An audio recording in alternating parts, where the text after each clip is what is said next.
Assalamualaikum warahmatullahi taala wabarakatuh. Saya Muhammad Firaulia dengan NIM akhir 304. Di sini saya akan menjelaskan sebuah materi teori ekonomi klasik menurut Adam Smith dan perbedaannya dengan teori neoklasik dan Keynesian. Video ini dibuat dengan tujuan melengkapi tugas UAS yang diberikan oleh Bapak Sutikno. Pengertian ekonomi klasik secara umum.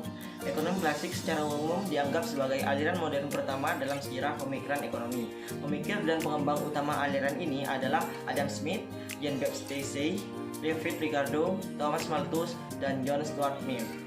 The World of Nations karya Adam Smith pada tahun 1776 dianggap sebagai penanda dimulainya era ekonomi klasik.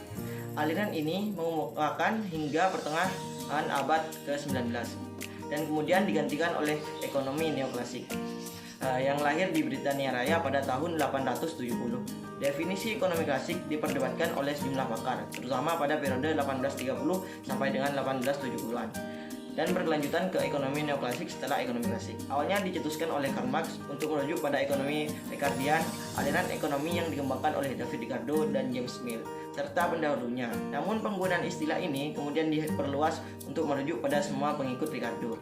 Ekonomi klasik menyatakan bahwa pasar bebas akan mengatur dirinya sendiri jika tidak ada campur tangan dari pihak mana apapun. Adam Smith menyebutnya dengan metafora tangan tak terlihat yang akan menggerakkan pasar menuju keseimbangan alami mereka tanpa adanya campur tangan dari luar. Pemikiran ekonomi klasik menurut Adam Smith. Pemikiran ekonomi modern memiliki tonggak perkembangan melalui pemikiran Adam Smith. Adam Smith adalah seorang filsuf berkebangsaan Skotlandia. Dalam banyak buku disebutkan bahwa Adam Smith adalah tokoh ekonomi klasik. Karya monumentalnya adalah The Theory of Moral Sentiments and An Inquiry into the Nature and Cause of the World of Nation. Karya tersebut lahir dalam masa-masa di mana faham merkantilisme mengalami masa-masa kejayaan di Eropa.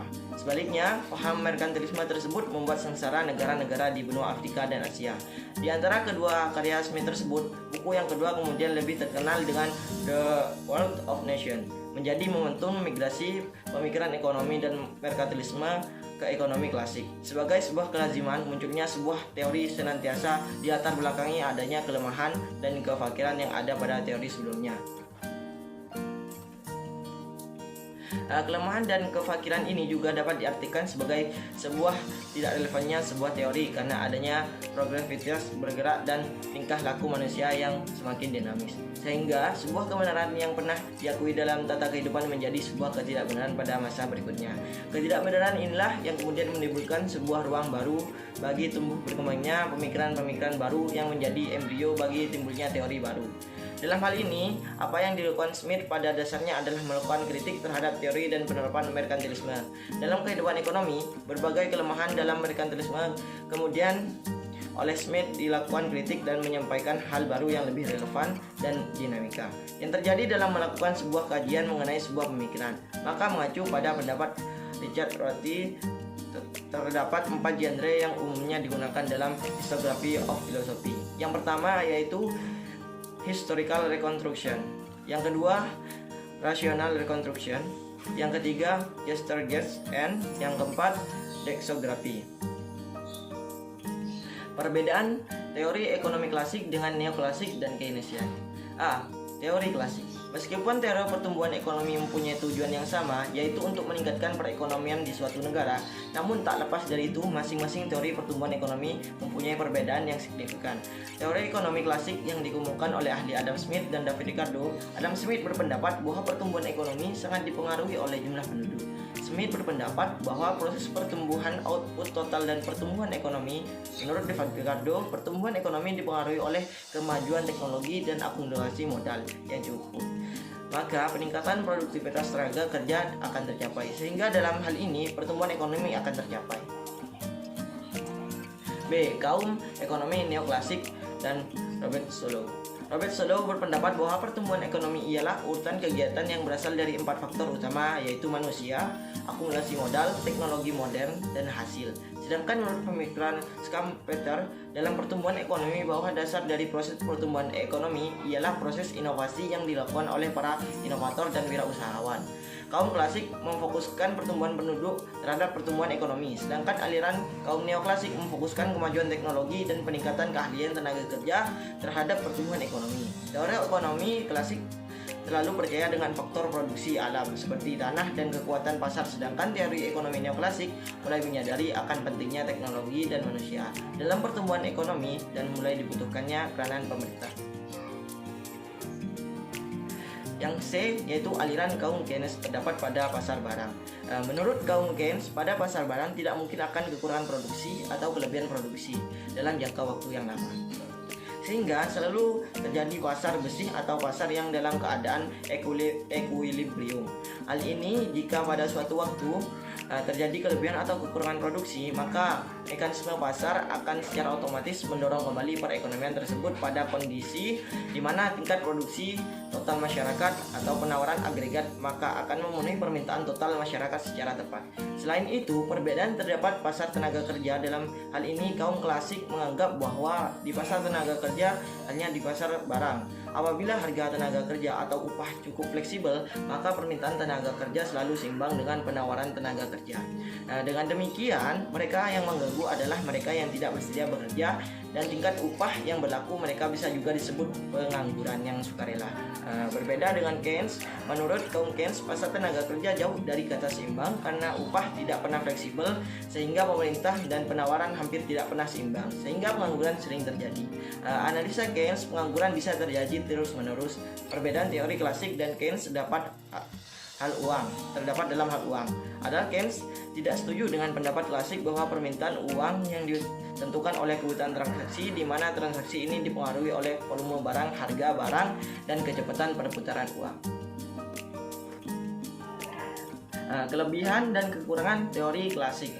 Kelebihan dalam pendapat dan pemikiran-pemikiran yang dikemukakan oleh teori ekonomi klasik sebagai berikut. A. Mampu mengatur pasar. Analisis kaum klasik mampu mengatur diri sendiri dalam pasar dan individu. Dalam pasar berperan sebagai penjual dan pembeli. Jika itu sudah selesai, maka komunitas dan uang akan berputar dengan sendirinya dan pasar bebas telah terjadi. B. Distribusi dan produksi yang efisien. Kaum klasik yang tidak mengikut sertakan peran pemerintah, sehingga distribusi dan produksi menjadi lebih efisien karena tidak serumit yang dilakukan oleh pemerintah. C. Tidak adanya masalah pengangguran. Teori ini mampu berjalan dengan kekuatan sendiri menuju ke arah titik keseimbangan sendiri atau proses mekanisme pasar. Yang D itu tidak adanya overproduksi. Pendapat klasik yang mengelola pasar tanpa adanya campur tangan pemerintah dan tidak adanya overproduksi. Selanjutnya, adapun kekurangan dari teori ekonomi klasik sebagai berikut. Yang pertama yaitu adanya diskriminasi antar masyarakat. Teori ini mengasumsikan tentang adanya pembagian kelas masyarakat, yaitu antara golongan pemilik modal termasuk tuan rumah tanah dan para buruh. Padahal dalam kenyataannya seringkali kelas menengah mempunyai peran yang sangat penting bagi masyarakat modern. Yang kedua yaitu persaingan sempurna. Asumsi persaingan sempurna. Asumsi ini adalah persaingan sempurna. Kondisi persaingan sempurna hanya ada abstraksi dan tidak ada di dalam kenyataan. Teori ini mengasumsikan adanya informasi yang sempurna dan tidak adanya biaya transaksi dari model persaingan sempurna kurang realistis. Yang ketiga yaitu tidak adanya perkembangan. Teknologi, ilmu pengetahuan, dan teknologi dalam pengembangan kenaikan produksi timbul dan tambahan modal dan peningkatan pembagian kerja. Smith berpendapat teknologi menimbulkan pembagian kerja dan perluasan pasar. Yang keempat yaitu pertumbuhan ekonomi yang gagal.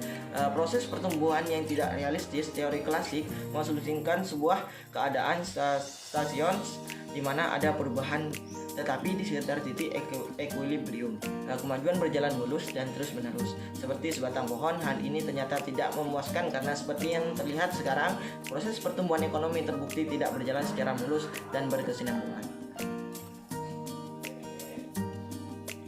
Kesimpulannya, jadi pada teori klasik ini lebih menekankan kepada masyarakat atau rakyat bisa lebih aktif dan kreatif.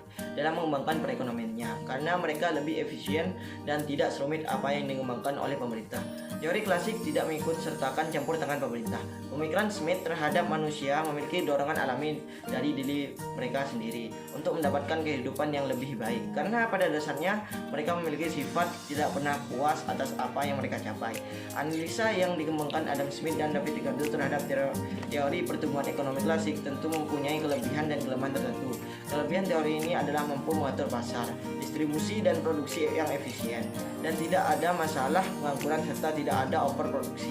Sedangkan kelemahannya adalah adanya diskriminasi antar masyarakat, persaingan sempurna, tidak ada perkembangan teknologi, pertumbuhan ekonomi yang gagal, munculnya teori pertumbuhan ekonomi yang memberikan dampak terhadap perekonomian dan khususnya terhadap perekonomian negara terbelakang.